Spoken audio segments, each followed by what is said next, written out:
পয়লা বৈশাখকে কেন্দ্র করে কোনো নিরাপত্তা হুমকি নেই। নববর্ষকে কেন্দ্র করে গুজব রোধে ব্যবস্থা নিয়েছে আইনশৃঙ্খলা বাহিনী। ঈদের ছুটি শেষ হলেও আজ সাপ্তাহিক ছুটির দ্বিতীয় দিন আর আগামীকাল বাংলা নববর্ষের ছুটি। তারপরও রাজধানীতে ফিরতে শুরু করেছেন নগরবাসী। বিদেশি প্রভুদের করুণা ও রাজনৈতিক সমর্থন লাভের আশায় বিএনপি নেতারা ধারাবাহিকভাবে সরকার বিরোধী অপপ্রচার চালাচ্ছে, অভিযোগ ওবায়দুল কাদেরের। বাংলাদেশে দুর্নীতির পাহাড় তৈরি হয়েছে, সেখানে অবস্থান করছে ক্ষমতাসীন অবৈধ শাসক গোষ্ঠীর লোকেরা, মন্তব্য রুহুল কবির রিজভীর।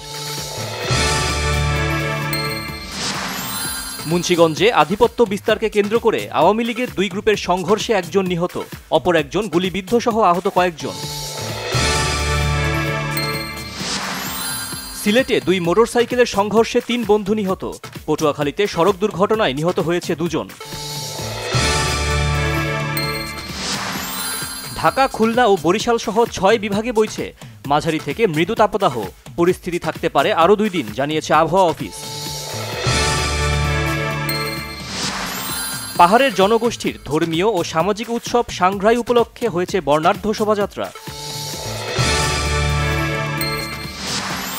ইসরায়েলে হামলা না করতে ইরানকে সতর্কবার্তা দিয়েছেন মার্কিন প্রেসিডেন্ট জো বাইডেন, হামলা হলে তেল আবিবের পাশে থাকার ঘোষণা। মন্টে কার্লো মাস্টার্সের সেমিফাইনালে নোভাক জোকোভিচ ও ক্যাসপার রুডস সার্বিয়ান তারকা জোকোভিচের প্রতিপক্ষ ছিলেন অস্ট্রেলিয়ার অ্যালেক্স ডি মিনাউর।